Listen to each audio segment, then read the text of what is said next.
So, now that Foundations and Foundations Jumpstart are out in the wild and their prices have begun proliferating out into the waters and lowering down as more and more product becomes available, we now have a pretty good idea of what budget grabs will be available from these sets. There are a couple cards that are a little overpriced, especially in Jumpstart.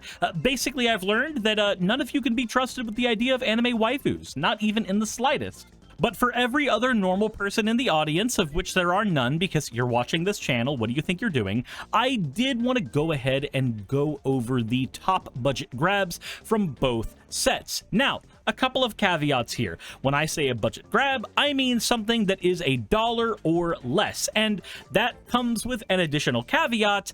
Apparently, none of the new cards from Jumpstart are inexpensive. Most of them are $1 or more, so I only have a few cards from the Jumpstart set that fit this criteria, which is unfortunate. I would have liked to do this. The other real tiny caveat is I'm not going to be talking about reprints. I'm only talking about cards that are new in these sets. I will also have these cards divided by category in what I think they should be doing, so let's go ahead and get right into everything. First, let's go ahead and talk the commanders, and between the two sets, there are 12 legendary creatures I want to talk about. Some of these work better in the command zone, others will work better in the 99 of pre-existing strategies, but in either case, let's go over them and see what we have. First of all, we have Alesha Who Laughs at Fate, who I didn't realize until this card got printed and people started talking about the character. I actually had no idea that Alesha was trans, so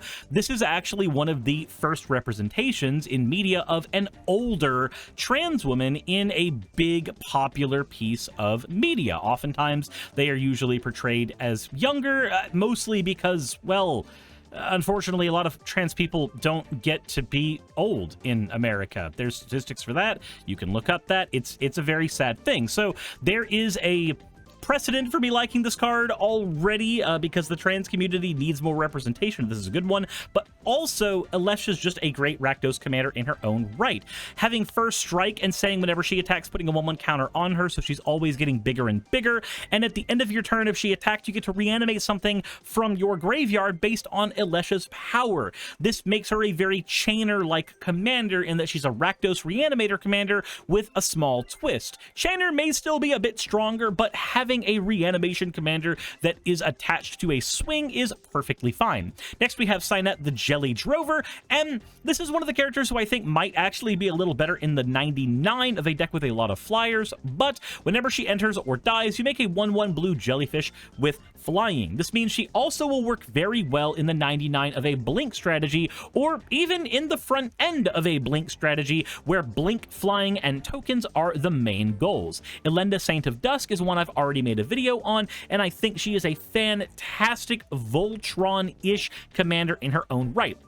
There may be a way to make her work in a Soul Sister shell as well, but I did not have a lot of luck with that particular build. So that is up to y'all if you want to build her that way. Arabo First Fang will work equally well as the commander of its own deck and also in the 99. Being in white, the ability to generate 1/1 white cat creature tokens anytime it or another cat touches the board is fantastic. The reason I say being in white is good for that is while there may not be as many cats in white as there are in, say, green that you would want access to, there is the ability to blink Arabo and all of the other cats.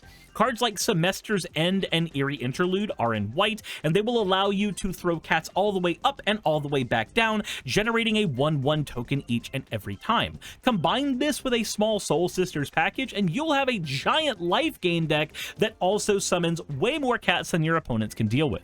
Baralos Fears Band is also a card that I think will work very well in the 99 of green decks, but will work very well as its own creature in its own right in the command zone. Its power or toughness are equal to the number of lands you control, and whenever it attacks, you get to draw a card and play a land from your hand on the battlefield. There sure is no shortage of green landfall decks, but mono green landfall is something that we typically don't see. It's usually going to be Simic or Gruul or some other color combination. So having a really good creature to be in the front end that gives you a draw engine is fantastic, and being able to win with Voltron damage easily is a surefire way to make sure that your landfall deck doesn't suffer from lack of ways to win. I know the Simic landfall decks usually suffer from that one.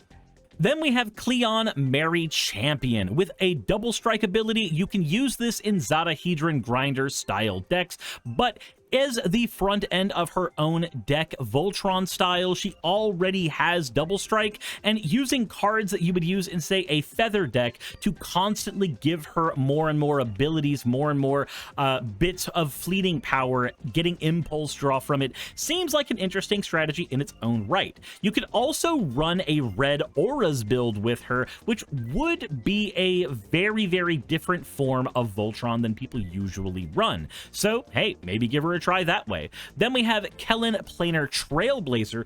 A 1-mana commander is already a fantastic thing to see, but being able to upgrade it over time, this is what 10th District Hero should have been, in that 10th District Hero should have just been legendary, so we could use her as a commander anyway. But basically having a commander with a level up mechanic where we can build it into a very powerful double striking, exiling from the top of library red commander is, I'd say it's wholly unique, but Cleon exists and is in the jumpstart of the same set, which is maybe a bit weird for me, but I'm okay with it to a degree. Then we have Evora Insatiable Air. Now, I would like Evora to work as a Voltron commander in his own right. There's a lot of different red Voltron commanders here. Weird. But Evora also will work incredibly well in the 99 of any of your blood token builds. The Strephon Vampire tribal decks will see Evora as a wonderful boon to their strategies, and I'm glad that this moves blood tokens away from a purely parasitic mechanic that only could exist in the Crimson Vow set and moves it into a mechanic that can exist in other sets as well. Maybe we'll be able to see it as an actual eternal mechanic and not something that's only very rarely supported. Then we have Tiny Bones Bauble Burglar, another Tiny Bones commander with a discard ability built in and the ability to steal people's discarded cards. I think this will work very well in the 99 of Gaunty and other Spell Thief decks, but also can be a very good commander in his own right. Zul Ashir Lichlord, again, a card that will work really well in the 99 of, say, Gissa and Geralt style decks, but also will work incredibly well as its own commander, as being able to cast zombies from your graveyard is fantastic.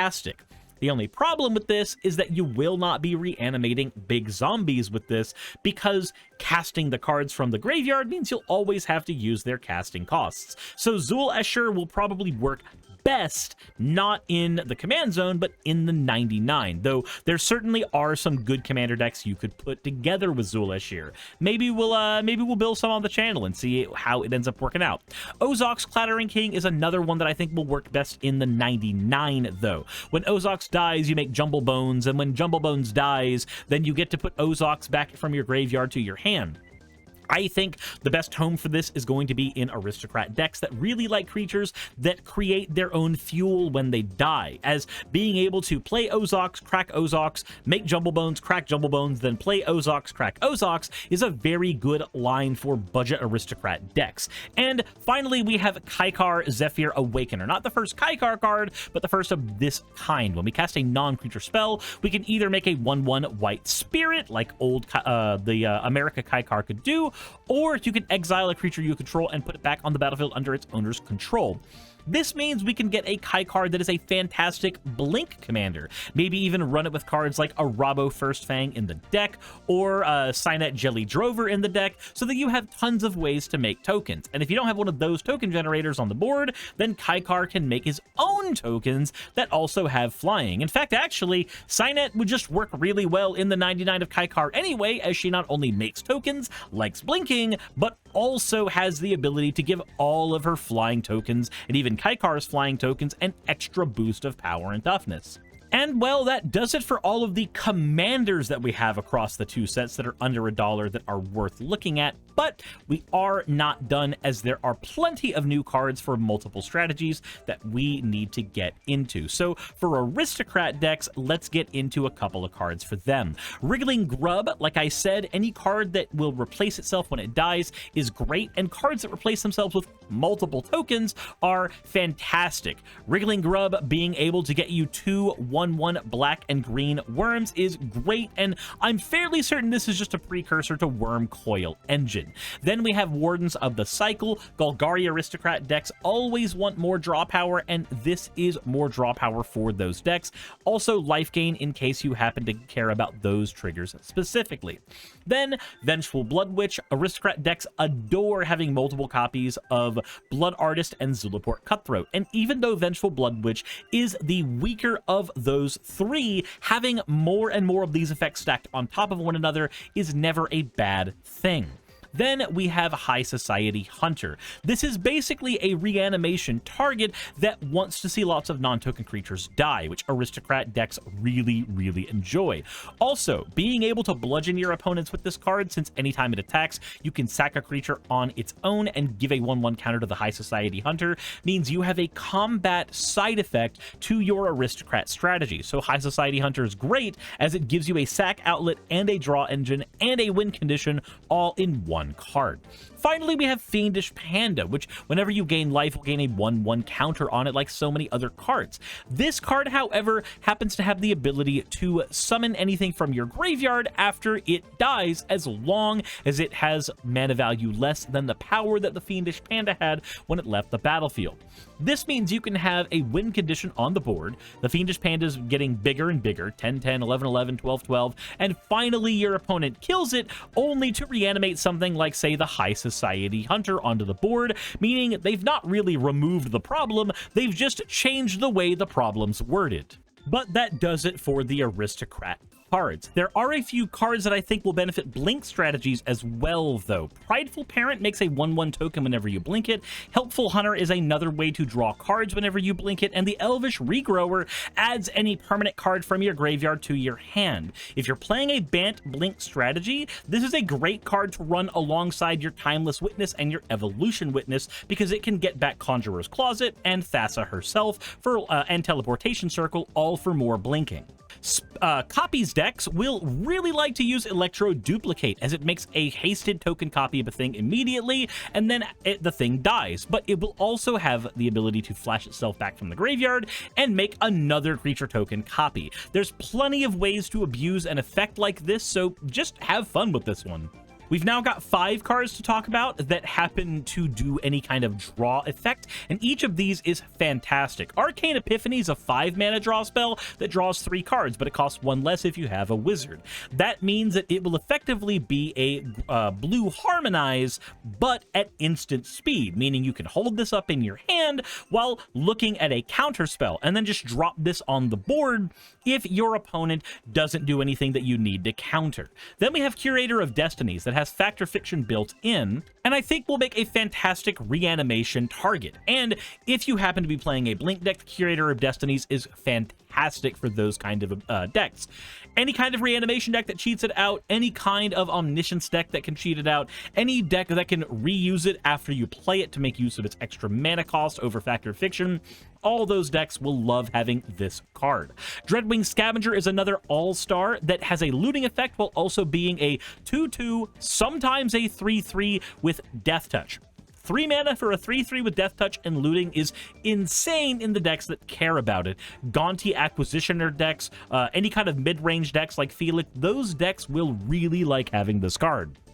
Then we have Lunar Insight. Draw a card for every different mana value among non-land permanents you control. This is effectively a divination, but instead of giving you 2 cards like divination does for 3 at sorcery speed, this could give you 5, 6, or even 7 cards. Think about it. If you've got Soul Ring out, and you've got a 2-mana Mana Rock out, and say your commander costs 3, that's already 3 mana for 3 cards on turn 4.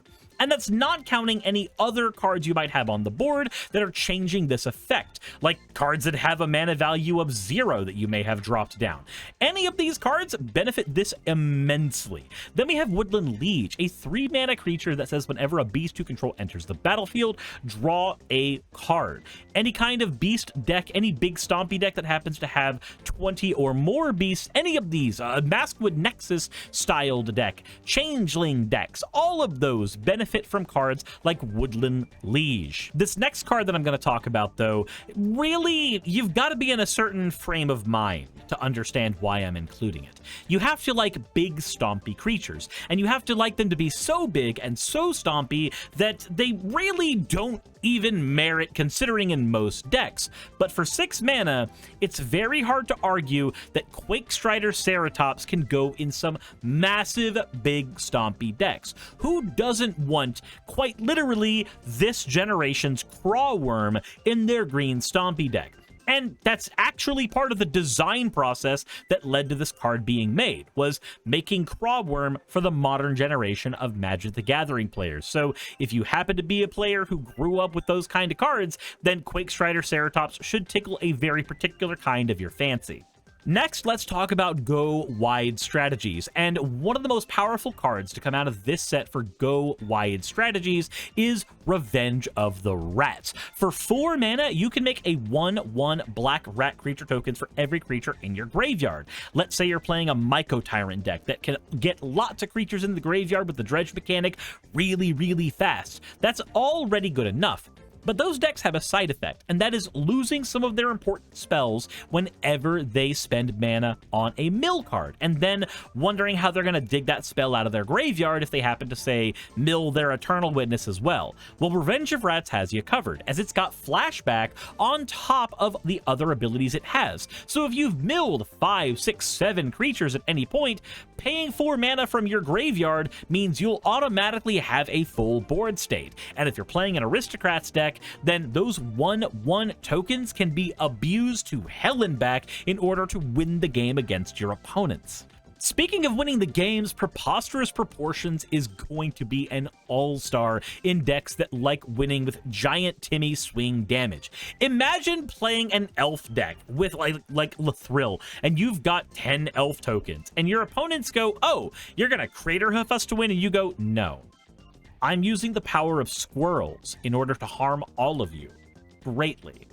That is what Preposterous Proportions does, giving vigilance and 10/10 to all of your creatures. It's yet another overrun style effect that doesn't give trample, but come on, it's giant squirrel army death. You've got to love that. Then we have Anthem of Champions. This card gives all creatures you control 1/1, but its rate of question is 2 mana. The going rate for this is typically 3 mana normally for things like Glorious Anthem, and 4 mana if you need something that has, say, Flash. But if you are looking for cards with 2 mana, there are very few cards that actually give you that 1/1 on everything for just 2 mana. One of the only cards that comes to mind that does this is Flowering of the World Tree at that rate of return.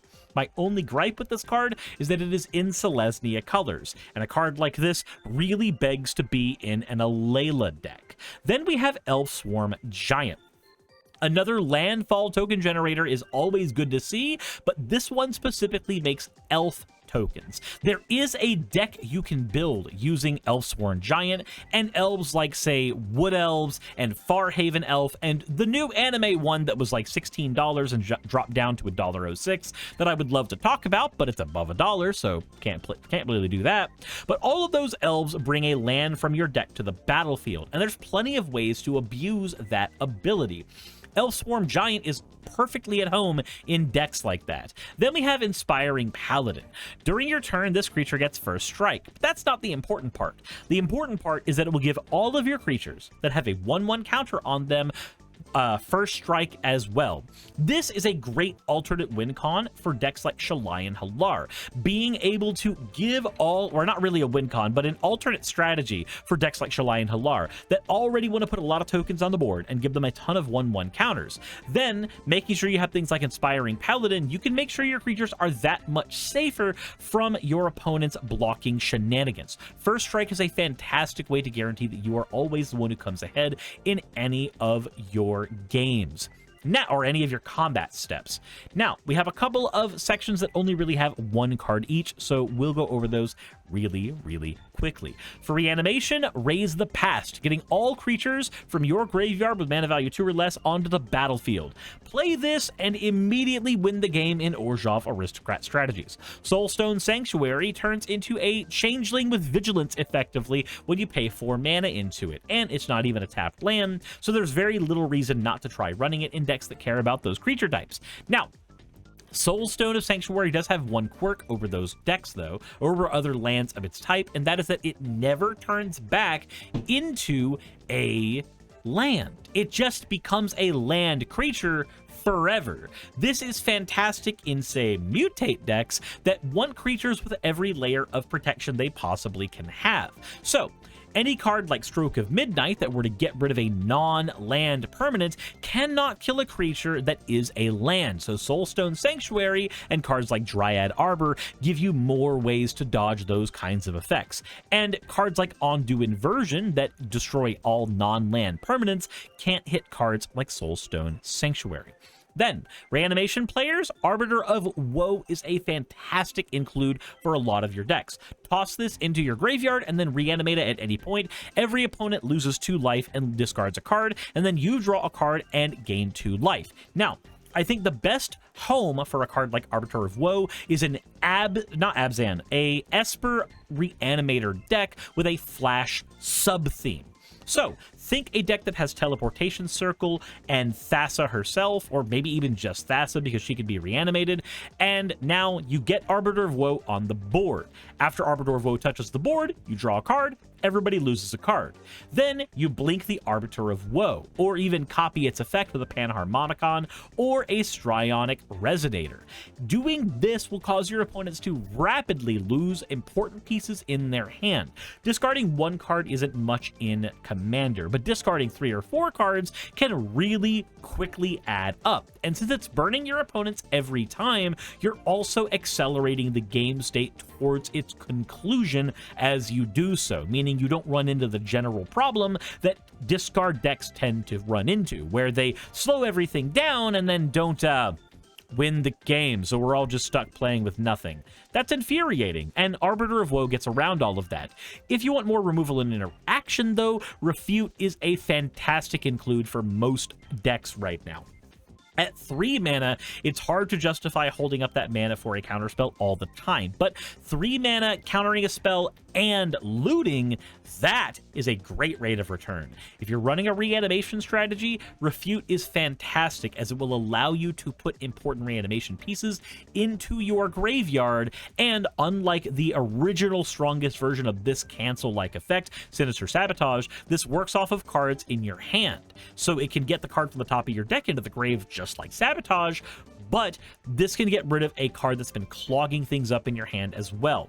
You counter a spell with Refute, put an Archon of Cruelty from your hand into the graveyard, and then cast Reanimate, and you're off to the races.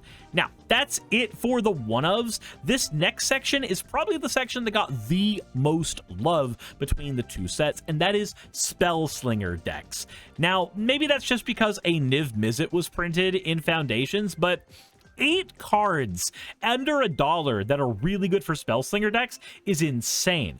Archmage of the Runes makes all of your instants and sorceries cost 1 less, and then whenever you cast one, you draw a card. This is Archmage of Emeritus, but also discounting all your spell costs. High Fae Trickster has Flash and gives all of your spells Flash, meaning Spellslinger decks can cast their sorceries at instant speed, so they can always play on your opponent's turn. Homunculus Horde will create a copy of itself anytime you draw your second card, and Spellslinger decks tend to have lots of cards like Opt and Consider to draw that second card, so Homunculus Horde will very quickly get out of hand. Going tall instead of going wide though, Clinkwit Sky Mage, whenever you draw a card, you put a 1/1 counter on it. Again, Spellslinger decks that want ways to close out the game after casting 30 or 40 spells like they tend to do, Clinkwit Sky Mage is there to make sure you can do so in just boisterous fashion. But the Clinkwit Sky Mage also works really well in decks like, say, Tamiyo, the flip Tamiyo that came out recently that struggles to end the game on her own, but cards like Clinkwit Sky Mage, if you can ult Tamiyo, will immediately end up with like 40 power and just end an opponent's life. Drake Hatcher is probably better outside of Commander, but whenever it deals combat damage to a player, put that many incubation counters on it and then remove counters to make a 2/2 blue Drake token. It has vigilance and prowess. Now, this is great for Spellslinger decks because they can just cast Opt and Consider likes over and over again to get the Drake Hatcher really big, punch somebody for some damage, and then immediately make blue Drakes so that they are building a go wide strategy after they go tall briefly with prowess. There are other decks that benefit from this a lot though, and maybe even benefit more from her abilities, and that is any kind of go wide aggro strategy. Decks that have lots of auras that get, or not auras, but lots of enchantments that give creatures 1/1 as a global effect. Drake Hatcher and those decks will always have more power to hit people with. And because it cares about tokens, if you have cards like Doubling Season, when she punches somebody, she'll get double counters on her, and then when she drains the counters from herself, she will then create double tokens from those counters, allowing you to quadruple the speed that she is generating advantage for you. Mischievous Mystic is another card, though, that I think is great for spellcasting decks, because drawing your second card every turn makes a 1/1 blue fairy, but this comes down on turn 2, meaning you're able to cast, it's going to see almost every spell that you cast in the game. And when you supplement this with cards like Tara and Sky Summoner, you'll be able to get a very big army very, very quickly. Scholar of Combustion lets you impulse reuse a card from your graveyard whenever it enters the battlefield, which means Blink decks can reuse this ability over and over again, but most importantly, you can cast this and then exile a really important spell you need, and you can use it until the end of the next turn. This is not as good as putting the card in your hand, but it can still be incredibly helpful. And with decks like Valgavoth making players lean more into group slugging and discarding strategies, there is some benefit to running cards like Scholar of Combustion, because it's way harder to hit cards in exile than it is to hit cards in players' hands. Then, finally, we have Fire Spitter Whelp. When you cast a non-creature or a dragon spell, you deal 1 damage to every opponent. Any deck at all that likes running cards like Kessig Flamebearer will love running Fire Spitter Whelp, as it is just a slightly stronger version of those effects. And the final ability, the final strategy of deck that I think got a ton of love in this set, not because we got a lot of cards that benefit it, but because we got 2 cards that are uniquely very, very strong, is the Voltron strategy. And these 2 cards are Twin Blade Blessing in the Foundation set and Samilla from the Jumpstart set. Now, Twin Blade Blessing is a fantastic card because one of the things that Voltron struggles with is getting to the 21 damage that it needs to end the game.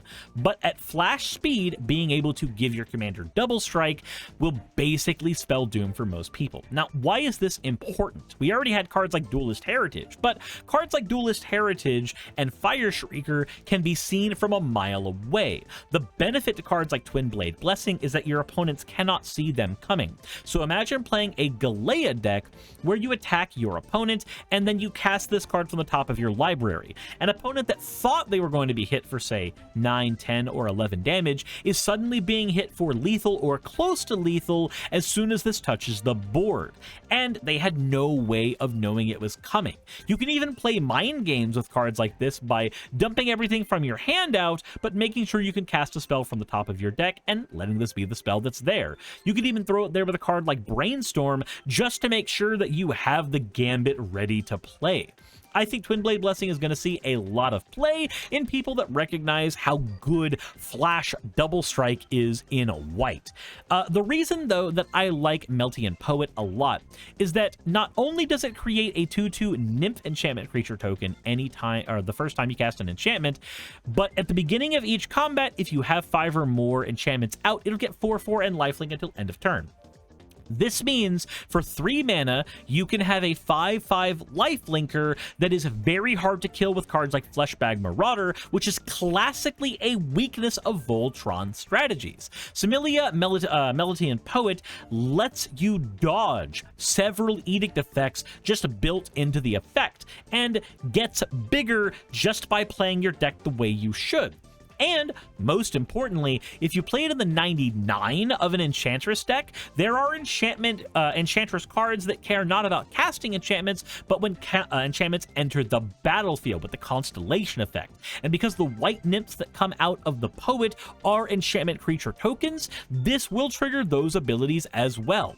This means also, even in mono white, if you happen to be running any Constellation cards, the Poet will trigger those cards twice whenever you cast your first enchantment on a board.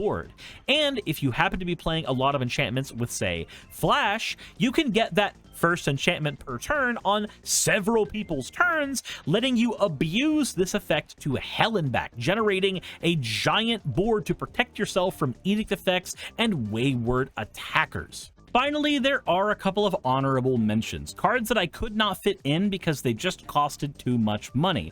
One that is, maybe I could have reasonably put on the list, because maybe by the time this goes out, it will cost a reasonable amount of money compared to everything else, would be Sutina. This card costed more money a week ago than I thought a Farhaven Elf should ever be worth, but having more copies of Farhaven Elf with extra text is something I will never complain about, and that's exactly what Sutina does. Then we have Slinza the Spiked Stampede, $5, which is more than I want to spend on a commander like this, but it is a Gruul Beast commander that people seem to be really clamoring over, and I think if you have one already, then you should be trying to build this right now. Scythecat Club is $40, and I would have loved to talk about this a little more, but having a landfall ability to put a 1/1 counter on a creature you control, and if the second time it's happened, you just double the 1/1 counters on that creature, this has Bristly Bill energy all the way. Then we have Shrufus Sproutis, which at $20, Jesus, I really want to talk about this card more and make a deck around it, but dealing combat damage to make green sapperlings, that's just a fun thing to do. He also looks perfect. Then we have Dionys the Elvish Archdruid, giving you the ability to untap all of your elves when they swing and put 1/1 counters on them. This will do incredibly well in a Lathril deck in the 99, and I mean, hell, this could even be your elf commander if you wanted it to. And the final one that I want to talk about is Rev Tithe Extractor. Why are you $50, Rev? What is wrong with you? Do people really need anime titties that bad? Don't answer that question. Anyway, Rev is a card that I think is okay as a commander in her own right, but I really want to put her in the 99 of my Gonti deck. But at $50, I cannot justify putting her in the 99 of my Gonti deck, which makes me very sad. Rev, please drop your price. You do not need to be... That's why she's the Tithe Extractor. She extracts a tithe to just play her. Jesus Christ. Anyway, that's all the time I have for today. I did want to talk about some more cards, but they are all priced out of where we're at. And you still got me talking about like 50 Magic the Gathering cards. I think that's fantastic. I think that's fine. I think that's probably fine. Anyway, let me know what you guys think in the comment section below. If you want to support my channel and what I do, head on over to Patreon. Maybe become a channel member. Channel members get to see videos early, sometimes as much as a week early, depending on when they get made. And I guess the only other thing I can say is thank you. Thank you for watching my stuff. Thank you for supporting this channel. Thank you for getting me to where I am right now. I know that I make a lot of mistakes on deck builds and rulings and everything, and just seeing you guys stick with me as I grow as a Magic player and a content creator has been fantastic. I'm not the expert on everything, and when you guys catch me in the comments, I'm very happy when it happens. That said, let me know what you guys think in the comment section below. Hit the like button if you haven't already. Subscribe if you haven't already. And I hope you enjoy picking up some budget picks today. Maybe it'll be easier than trying to buy a box of this card. Anywho, as always, insert end of video tagline here. Hey, just wanted to give a quick thank you to all of my wonderful patrons who help keep me afloat and help keep this channel going. YouTube and Twitch are wonderful platforms, but at the end of the day, stability is not one of their strong suits. If you want to support my channel, then obviously Patreon is one of the best ways of doing that. Link is in the description. But I do want to personally thank everybody who has contributed to the channel. Those people would be Red Joker, Purple Poundini, Jemshin, Britzkrieg, Jupe the Malignant, Michael, Ravelern, Mabbity Babbity, Astral Frontier, Autumn and Angel, Nixie Chan, Mark Anthony, Victorian Alchemist, I'm not saying the last part of that, and you know that, Arcton Arclacier, Kiratorian, Dren Hadamata, Jordan M, John L, Lord Bleck, Smiling Game Master, and Fireshard. And everyone else who supports my channel and lets me do what I do full time. This is a dream job of mine that I never believed that I would be able to take full time, and with your help, I've been able to do it. So thank you so very much for that. Thank you for watching the video. I hope you all enjoy, and I hope you all are having a wonderful time. I will see you all in the next one, hopefully.